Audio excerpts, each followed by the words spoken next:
જળવાવું જોઈએ દોસ્તો. મહેરબાની કરીને દૂર થઈ જાઓ, લોકો જોઈ શકે અને સાંભળી શકે. ભાઈ આ એન્ડેવર લઈ લો, સાઈડ પર મૂકી દો ગાડી પહેલે. ભાઈ રસ્તો ખાલી કરો, બીજા શાંતિથી સાંભળજો. ભગવાન બિરસા મુંડાની 150મી જન્મ જયંતિ અને આપણે ગયા વર્ષે જે નેત્રંગ ખાતે ભગવાન બિરસા મુંડાના પ્રતિમાનું અનાવરણ કર્યું હતું, એની પહેલી વાર્ષિક તિથિના ભાગરૂપે આજે નેત્રંગ ખાતે પધારેલા આદિવાસી સમાજના તમામ પદાધિકારીઓ, વડીલો, આગેવાનો, યુવાનો, માતા બહેનો, બેન પાર્ટીના કલાકારો, પ્રેસ મીડિયાના મિત્રો અને કાયદો અને વ્યવસ્થા જળવાઈ રહે એ માટે સવારથી આપણી બધાની વ્યવસ્થામાં ઉભેલા તમામ પોલીસ અધિકારીઓને આજના મંચ પરથી જય આદિવાસી, જય જોહાર, જય ભીલ પ્રદેશ, સેવા જોહાર.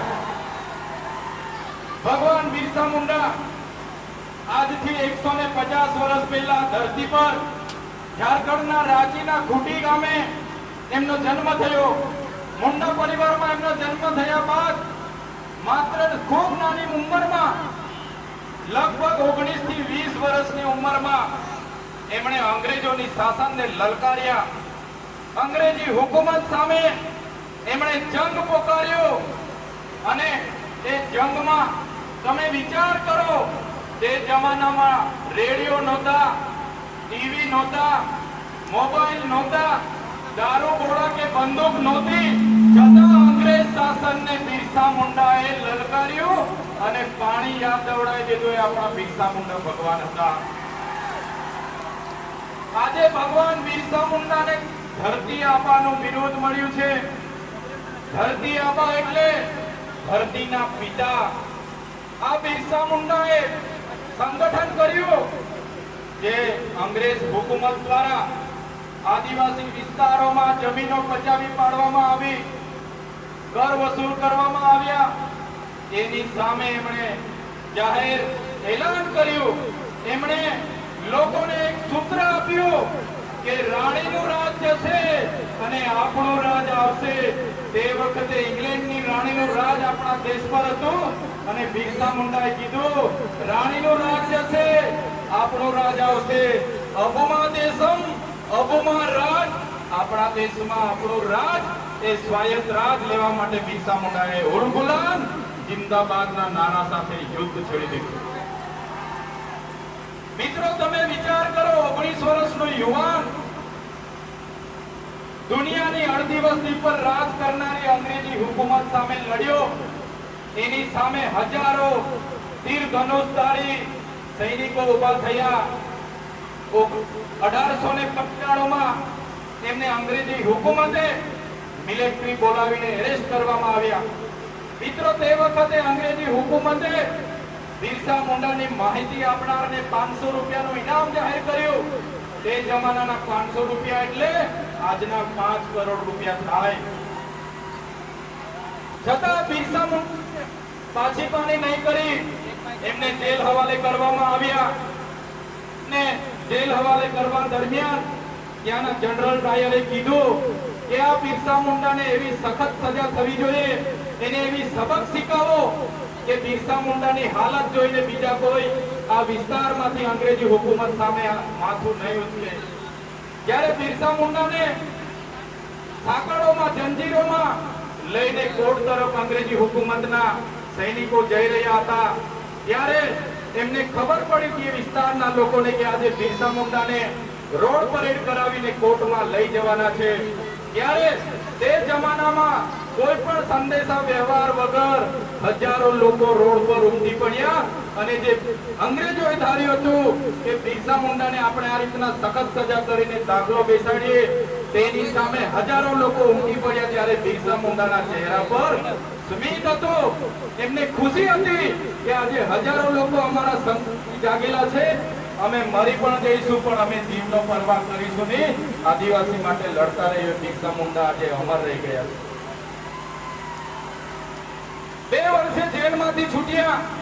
ફરી બિરસા મુંડા ઉલગુલાન જિંદાબાદના નારા સાથે એમણે લડત ચાલુ કરી. ત્યારે ત્યાંની હિલ ઘાટી પર એમણે આવી જાહેર સભા હતી. એ જાહેર સભામાં અંગ્રેજી હુકુમતે ચારો તરફથી ઘેરી લીધા ગોળીબાર કર્યો અને ગોળીબારના અંતે 400 થી વધારે લોકો ઓન ધી સ્પોટ ત્યાં મરી ગયા અને કેટલાક યોદ્ધાઓ ઘાયલ હતા, એમને પહાડોથી નીચે ફેંકી દેવામાં આવ્યા, કેટલાક લોકોને જીવિત કાઢી દેવામાં આવ્યા, છતાં બિરસા મુંડા ડર્યા નહીં અને અંગ્રેજો સામે લડતા રહ્યા અને બિરસા મુંડાને પકડીને જેલમાં લઈ જવામાં આવ્યા. 3 માર્ચ 1900 ના રોજ બિરસા મુંડાને ધરપકડ કરવામાં આવી. 3 મહિના અંગ્રેજી શાસનની એવી જેલમાં એમને રાખવામાં આવ્યા કે ત્યાં કોઈને મળવાની નહીં, કોઈને મળવાની અનુમતિ નહીં અને 3 મહિના બાદ એટલે કે 9 જૂનના રોજ બિરસા મુંડાના મોતના સમાચાર આવ્યા. ત્યારે બિરસા મુંડાને શંકાસ્પદ રીતે મોત એમનું જાહેર કર્યું. ત્યારે બિરસા મુંડાની લડત હતી કે જમીનો આદિવાસીઓને બચાવવાની, જળ જંગલ જમીન પરના અધિકારો અબાધિત રાખવાના. એ બિરસા મુંડાને લીધે આજે પણ આપણે આપણી જમીનો મેળવી શક્યા છે અને બચાવી શક્યા છે. સાથીઓ આપણે સમાજમાંથી આવીએ છીએ જેનો ઇતિહાસ ગૌરવશાળી છે.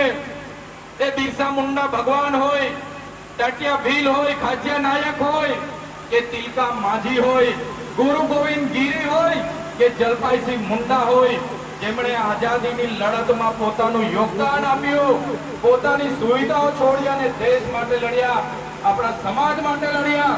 આજે આઝાદીમાં પણ તમે જોઈ લો, આઝાદીમાં પણ આપણો આટલો મોટો સમાજે ખૂબ મોટું યોગદાન આપ્યું છે.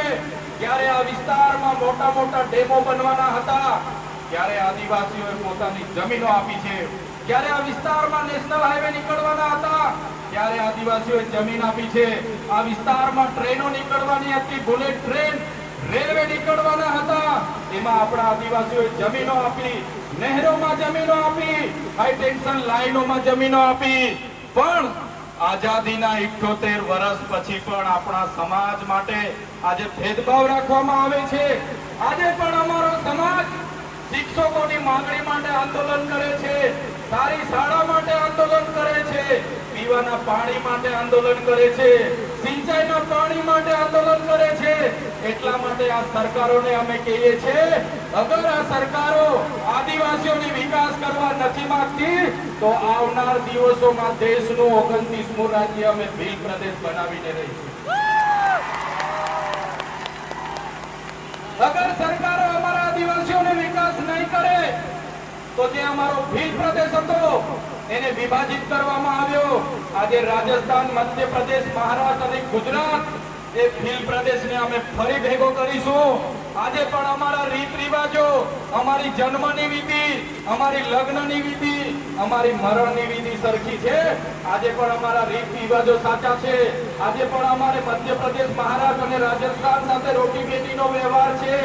આજે પણ અમારી બોલી, ભાષા અને પહેરવેશ સાચા સરખા છે. ત્યારે મિત્રો, આવનારા દિવસોમાં જો સરકાર આદિવાસીઓનો વિકાસ નહીં કરશે તો અલગ ભીલ પ્રદેશ રાજ્ય બનાવીને આદિવાસીઓનો આપણે વિકાસ કરી લઈશું. આપણી પાસે જળ છે, જંગલ છે, જમીનો છે, નર્મદાનું પાણી છે, નર્મદાની વીજળી છે, કાંકરાપારની વીજળી છે, ઝઘડિયા રાજપાટી, જીઆઈડીસી, જીએમડીસી જેમાં લિગ્નાઇટ કોલસો નીકળે છે, છોટા ઉદેપુરમાં આપણી રેતીની ખાણો છે, આમાં ડુંગરમાં યુરેનિયમની ખાણો છે. આટલી બધી રોયલ્ટી આપણે સરકારમાં આપીએ છીએ અને આજે પણ અમારો સમાજ શિક્ષક મૂકી આપો, ડોક્ટર મૂકી આપો, શાળા બનાવી આપો, રોડ બનાવી આપો, લાઈટ આપો, પાણી આપો, લડેંગે જીતેંગે, સરકાર મુર્દાબાદ જિંદાબાદ. શું આજે પણ આપણે જિંદાબાદ મુર્દાબાદ કરવાના છે? આગળ પણ આપણે જિંદાબાદ મુર્દાબાદ કરતા રહેવાનું છે. જિંદાબાદ મુર્દાબાદમાં આપણા બાપ દાદાઓ જતા રહ્યા, હવે આપણે જિંદાબાદ મુર્દાબાદ કરવાનું થતું નથી. એટલા માટે કહીએ છીએ, કાલે કેવડિયાનો વારો હતો, માણસામઠનો વારો આવશે, આવનાર દિવસમાં વાલિયાનો વારો આવશે, ઝઘડિયાનો વારો આવશે. આપણે પાર્ટીઓમાં લડાઈએ છીએ, આપણે ધર્મ સંપ્રદાયોમાં લડાઈએ છીએ, આપણે સંગઠનોમાં લડાઈએ છીએ. ત્યારે આ લોકો આપણો ગેરલાભ ઉઠાવીને આપણને વિભાજિત કરો અને રાજકારણની નીતિ સાથે આગળ વધી રહ્યા છે. ત્યારે મિત્રો એ કહેવાની જરૂર છે, મારા યુવાન મિત્રોને પણ હું આહ્વાન કરું છું, તમારી શક્તિનો ઉપયોગ તમારી તાકાતનો ઉપયોગ, તમારી યુવા શક્તિનો ઉપયોગ તમારી કેરિયર બનાવવા માટે કરો. તમે સારી બાઇક મા બાપ પર લઈ માંગો છો, આઈફોન લઈ માંગો છો, દૂર દૂર સુધી રેસિંગ કરવા જાઓ છો, પાર્ટીઓ કરવા જાઓ છો, ચારધામની યાત્રાઓ કરો છો. આ તમારો સમય ભણવાનો છે. એકવાર ભણી લો, કેરિયર બનાવી લો, પછી યાત્રાઓ કરજો. અને આવી જ રીતના તમારું જીવન, તમારું યુવાન, તમારી ઉંમરનો સમય તમે નાચવા કૂદવામાં કાઢી નાખશો, આપણા સમાજનો ઉદ્ધાર થવાનો નથી. બેન પાર્ટી વાળા મિત્રોને પણ મારે આજે વિનંતી કરવાની છે. બેન પાર્ટી વાળા પણ જેને મન ફાવે તેમ 1.5 લાખ, 1,20,000, 1,30,000 બેન પાર્ટી વાળા મિત્રોને પણ યુનિયનને પણ હું કહેવા માંગુ છું, તમારા ડીજે સાઉન્ડ ઓછા કરી દેજો, તમારો સ્ટાફ ઓછા કરી દેજો, તમારા કલાકાર ઓછા કરી દેજો અને તમારા ભાવ પણ ઓછા કરી દેજો. નહીં તો આવનાર દિવસોમાં આ વિસ્તારોમાં બેન પાર્ટીઓનો અમે બહિષ્કાર કરીશું, કોઈને બોલાવીએ નહીં.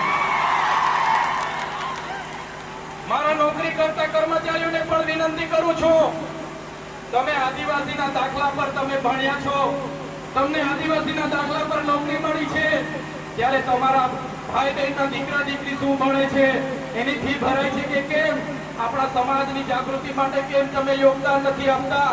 તમને પણ મારે બે હાથ જોડીને વિનંતી છે, તમે પણ યોગદાન આપો અને તમે પણ બધાને આગળ લાવવામાં મદદરૂપ થાઓ.